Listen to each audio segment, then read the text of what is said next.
Nous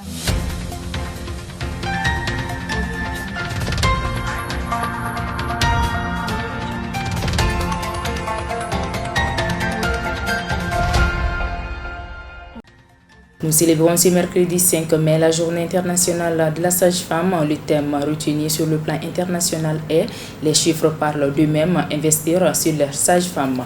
Pour l'occasion, nous nous sommes intéressés au métier des sages-femmes et aux difficultés rencontrées. Également, de plus en plus de voix s'élèvent pour dénoncer la proposition de loi portant régime spécial de pension des retraites et autres avantages accordés aux anciens présidents de l'Assemblée nationale ou de tout autre organe parlementaire ou législatif. Cette proposition avait été déposée par un membre du CNT pour la validation. Les détails dans un instant. Et enfin, partout dans la ville de Bamako, les préparatifs de la fête de Ramadan vont bon train. Comme à l'accoutumée, la phase de couture des habits de fête reste incontournable. Cependant, nombreux sont les clients à être confrontés au non-respect des délais donnés par les tailleurs. Ainsi, nous sommes allés à la rencontre de ces derniers pour voir comment ils s'en sortent à l'approche de la fête.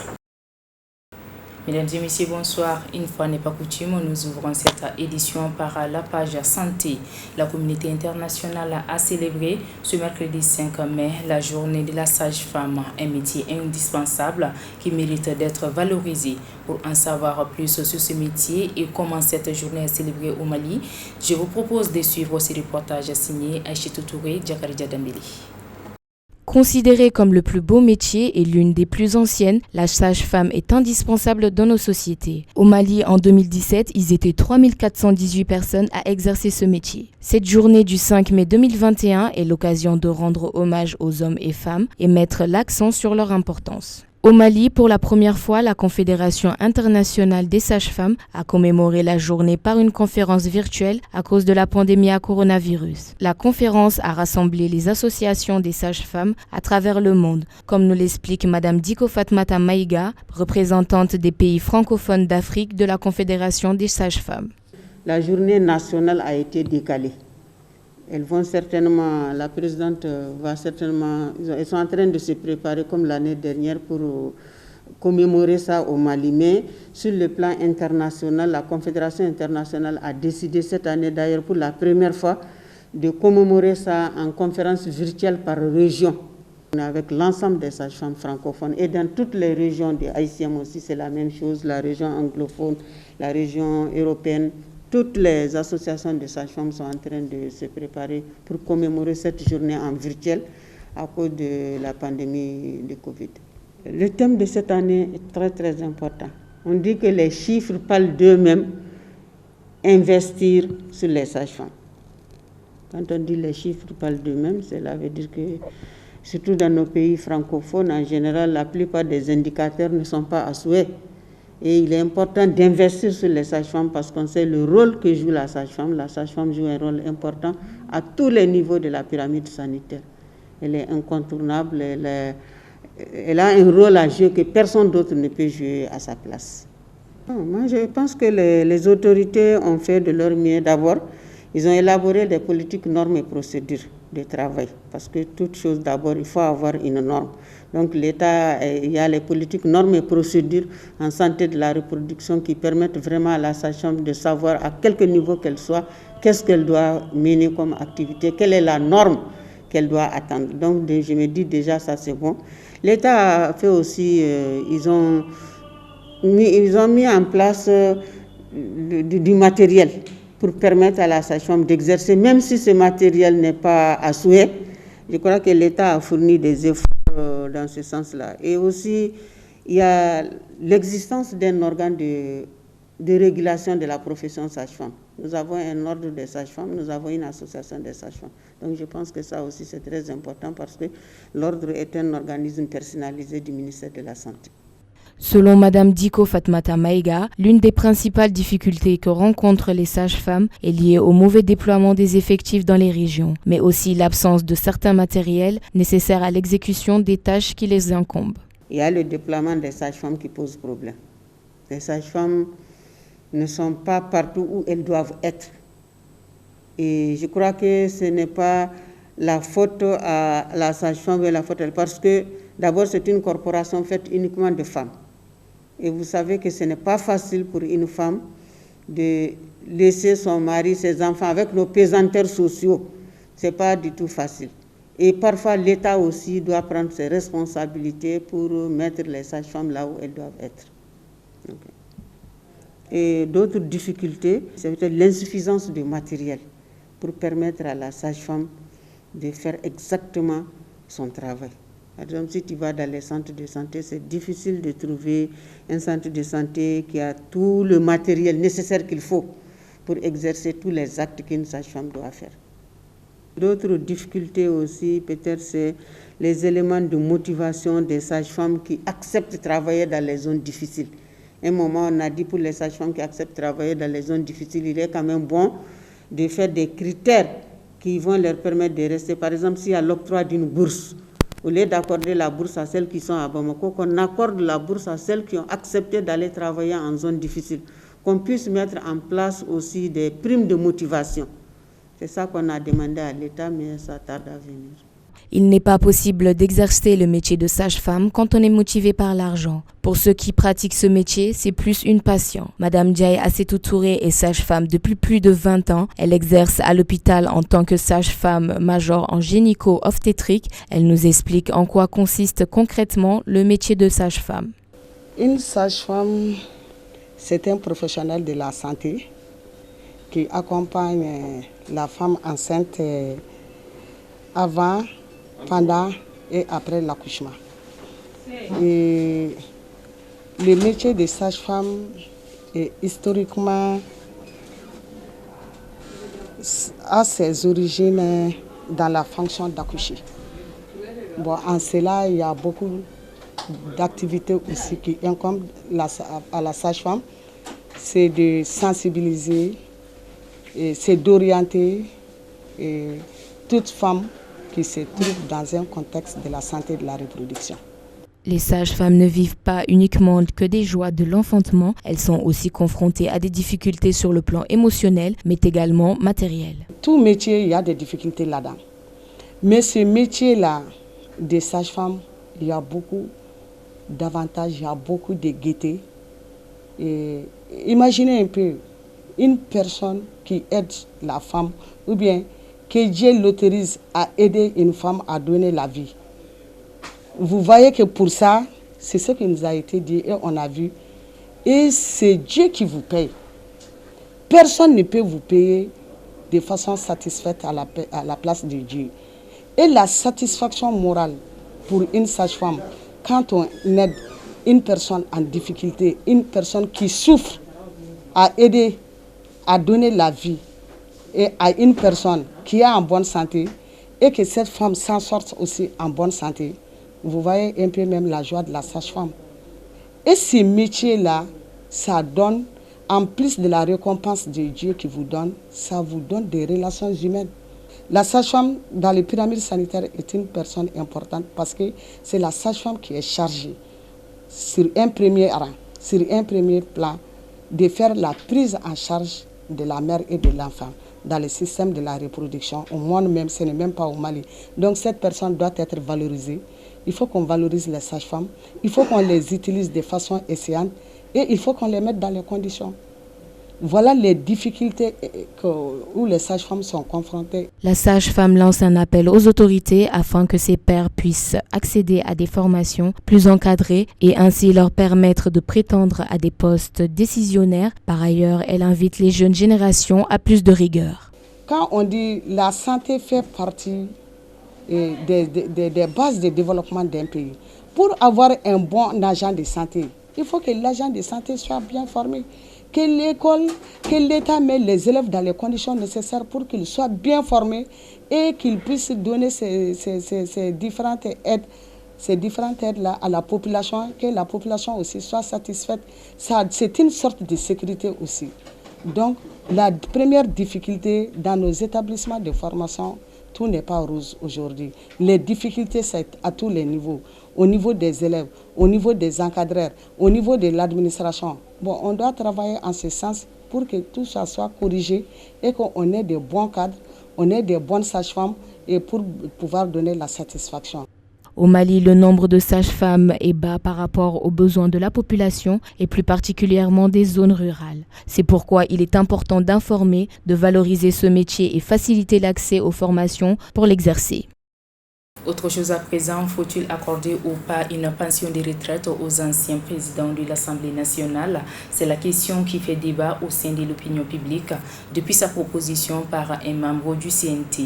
Cependant, pour le porte-parole de l'initiative Zéro Violence de la société civile, cela ne peut être envisagé dans le contexte actuel du pays. Pour plus de précisions, écoutons-le au micro de nos reporters. Depuis 48 heures, bien sûr, ces propositions, on le dira sans avoir peur, ont créé un tollé général, aussi bien sur les réseaux que sur d'autres, bien évidemment, antennes. Il y a plusieurs interprétations par rapport, bien sûr, à ces propositions de projet de loi que Magman Gabriel a fait. D'aucuns ont trouvé, bien sûr, qu'il a injurié les Maliens en les traitant d'ici ou ça. Et moi, je pense que le fait qu'il nous a traités des hassides et autres là, l'insulte n'est pas à ce niveau. Moi, je ne crois pas. L'insulte, c'est ailleurs. Qu'est-ce que je vais dire par là? Si nous prenons la période exceptionnelle dans laquelle nous sommes, qui est une transition, si nous regardons les conditions dans lesquelles les membres du CNT ont été désignés, 2. Si nous prenons la situation socio-économique, socio-sécuritaire du pays, 3. Et si nous regardons malheureusement les affres de cette guerre imposée que les 80, sinon les 90% des Maliens subissent depuis 2012, si malgré l'ensemble de ces situations, Magman Gabriel n'a trouvé autre chose, n'a trouvé des problèmes nulle part que si ce n'est de chercher une solution pour venir en aide à des gens qui pendant 10 ans, 20 ans, 30 ans n'ont fait que vivre de manière extravagante sur le dos, bien évidemment, de la population malienne qui n'a rien fait pour mériter son sort. Moi, à mon avis, l'injure se trouve à ce niveau. Il y a de fortes chances, malheureusement, que les peuples s'adjoignent aux détracteurs, bien évidemment, du CNT pour faire barrage à n'importe quelle tentative, bien évidemment, que ce soit. Et pour ça, nous estimons que c'est plus que dommage. Mais la seule chose la plus extraordinaire, qui est la touche divine, c'est quoi? C'est que ça va être la dernière fois que les Maliens, par méchanceté, puissent se lever, s'attaquer aux institutions et ouvrir un boulevard aux parvenus. Ça, je vous l'ai dit formellement, ça va être une dernière fois. Si vous avez estimé que certains députés étaient mal élus et qu'il fallait jeter l'eau du bain avec les bébés, vous allez subir, c'est-à-dire avec fracas, les volontés des gens qui ne savent même pas ce que c'est qu'aller voter. Et ça, c'est Dieu seul qui peut vraiment le faire. La responsabilité de ces gens-là sera mise en cause. Parce que dans un pays où il y a un sérieux problème, dans un pays où aujourd'hui les fondamentaux ne sont pas là, si Magma se permet d'aller créer des choses que même les États-Unis ne pourraient supporter, moi je trouve vraiment que ça serait quelque chose d'irresponsable. Et cela, personne ne peut l'admettre. Ce que Magma Gabriel demande, dans un pays, bien évidemment, comment on appelle, dans un pays où tout roule, dans un pays où tout va bien, dans un pays en pleine expansion, les gens peuvent se permettre bien évidemment de gratifier ça et là, et Jean Mathieu Poul. Mais dans un pays où nous ne vivons que des crises, dans un pays où c'est du colmatage, dites à Magman Gabriel de respecter sincèrement l'intelligence des Maliens, qu'on attendait mieux de lui, Magma Gabriel, que ce qu'il est venu nous dire, très sincèrement. Les gens estimaient que lui, en tant qu'homme de la culture, qu'il avait mieux à apporter à ce pays. Mais on n'avait jamais imaginé un seul instant qu'il allait être malheureusement à ce niveau aussi bas que nul n'avait imaginé.